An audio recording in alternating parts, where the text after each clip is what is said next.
La soudure au chalumeau est un procédé beaucoup plus ancien que l'on ne pourrait croire.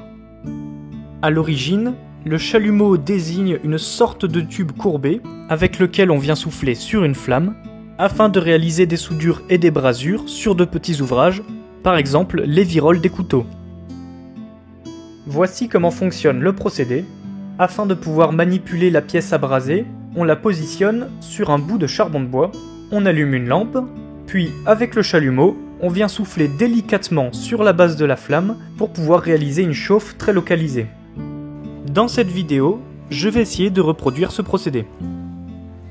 Je commence par la fabrication de la lampe, en essayant de suivre maladroitement les conseils d'Andy Ward, spécialisé en poterie primitive. Alors je suis vraiment pas potier, mais je vais quand même essayer de reproduire fidèlement une petite lampe à huile.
En attendant que la lampe commence à sécher, je démarre la fabrication d'un chalumeau.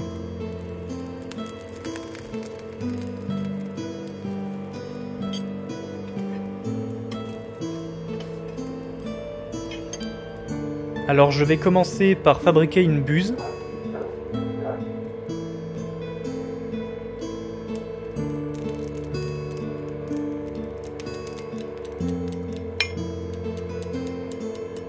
Alors le cuivre se travaille très bien à chaud, mais aussi à froid, à condition quand même qu'on prenne la peine de temps en temps de le repasser à la flamme. Simplement pour éviter qu'il durcisse trop pendant le martelage et qu'il finisse par casser.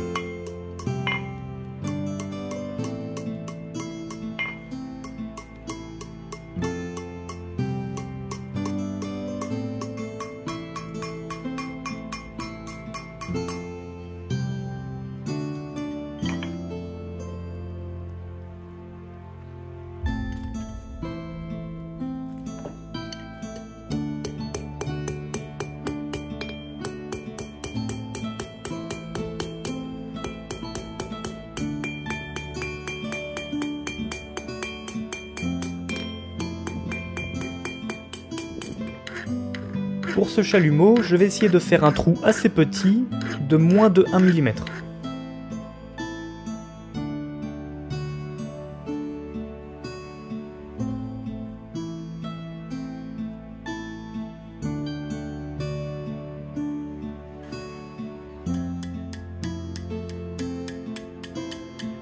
Maintenant, je plie délicatement le tube à 90 degrés.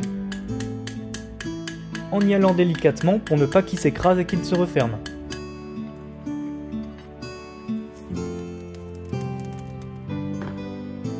Bon, et évidemment, on n'oublie pas de recuire le métal de temps en temps.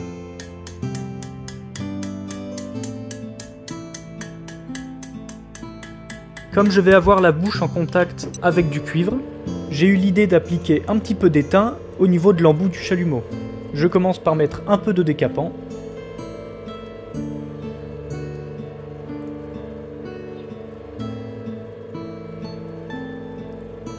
Et une fois que le cuivre est bien chaud, j'applique mon étain.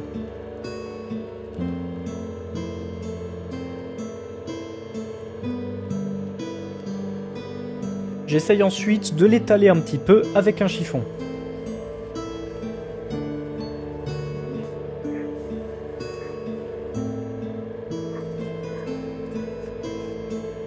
C'est pas très élégant, mais ça devrait fonctionner.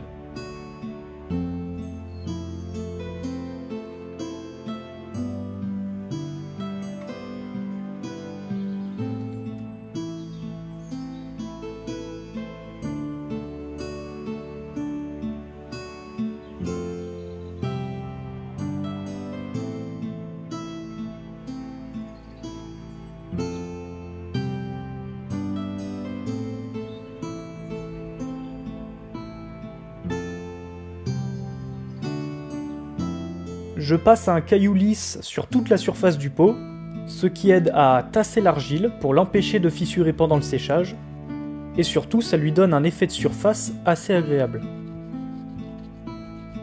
Je prépare ensuite un pigment à base d'oxyde de fer trouvé dans l'atelier, pour ensuite pouvoir un petit peu décorer la lampe.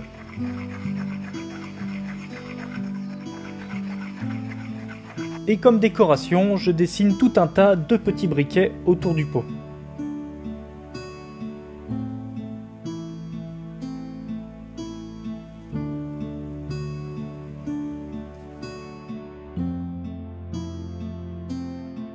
Et après quelques jours de séchage, place à la cuisson. Donc là j'utilise une technique primitive en plein air. Donc je commence par un petit peu préchauffer la terre. En même temps, je commence à faire tiédir la lampe.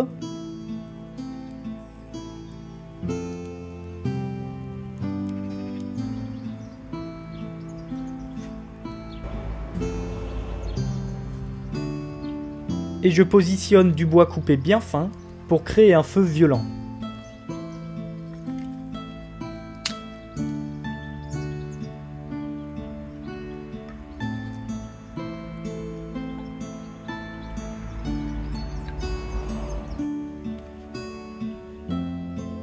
Malheureusement, la température est montée beaucoup plus vite que ce que j'aurais pensé, et j'ai senti que le pot a pas trop aimé ça.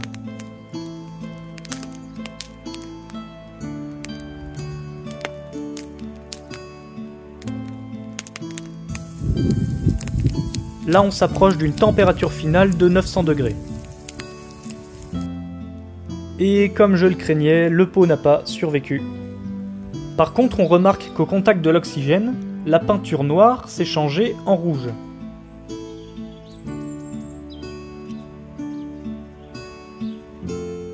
Alors je vous épargne toutes les étapes, mais j'ai refabriqué une nouvelle lampe.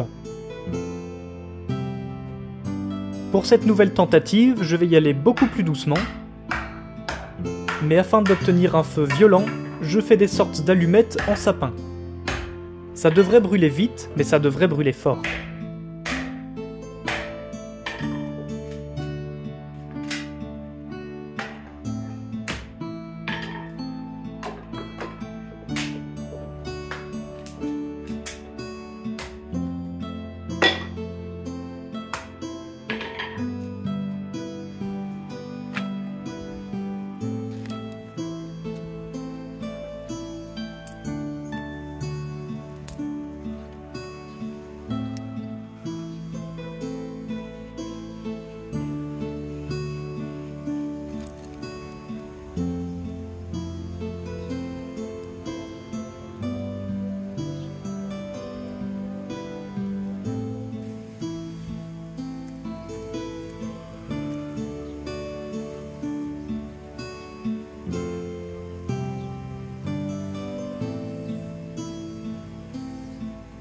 Je pose la lampe surélevée sur 3 pierres pour la laisser doucement monter en température avec la chaleur des charbons. L'argile blanche que j'utilise ici me sert à faire les réparations dans ma forge de temps en temps, et elle a une température de cuisson quand même assez élevée, donc en fait on est entre 1000 et 1050 degrés, et je sais très bien que je vais atteindre ça très difficilement, d'autant plus avec une expérience très limitée. Cependant, j'espère quand même m'en rapprocher le plus possible.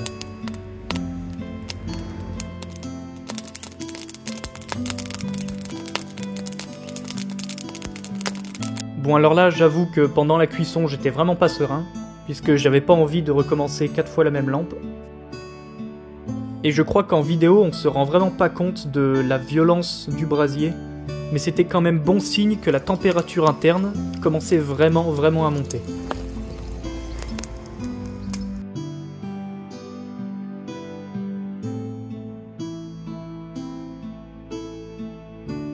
Une fois que tout mon bois était brûlé, j'ai laissé la température redescendre. Cependant, assez rapidement, je découvre la lampe pour l'exposer à l'oxygène. Ça a permis à l'argile de retrouver sa blancheur, et puis à ma peinture de réagir chimiquement.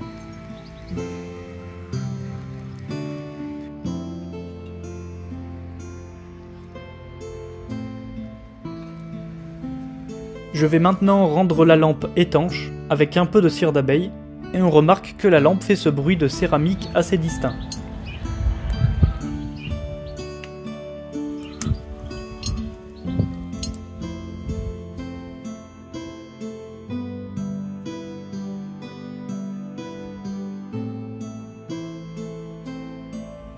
Je fais fondre la cire d'abeille au-dessus du feu, et ensuite je la répartis à l'intérieur de la lampe.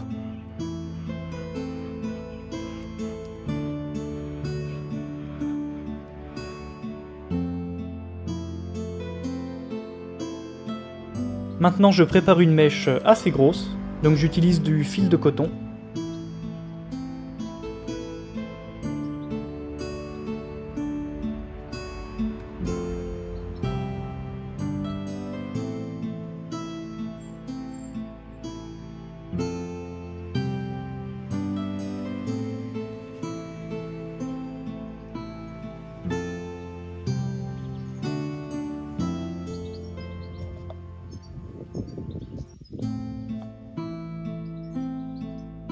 J'utilise de l'huile de lin comme carburant. Cependant, il existe des alternatives qui brûleront plus fort et plus proprement. Mais ça me permettra déjà d'expérimenter un peu.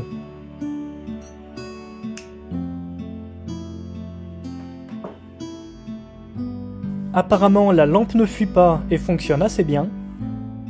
Et donc c'est l'heure de faire des essais.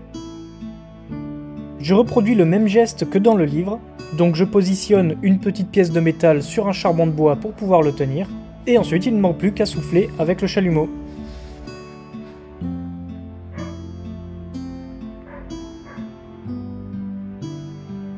Alors gardez en tête qu'utiliser un chalumeau ancien comme ça demande pas mal d'entraînement, et comme je n'ai évidemment jamais fait ça, eh bien je n'obtiens que des résultats assez médiocres.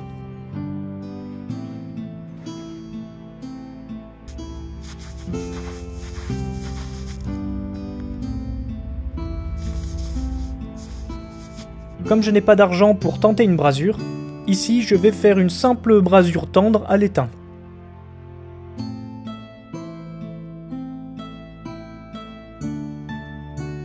On voit que l'étain ne prend que quelques secondes pour fondre.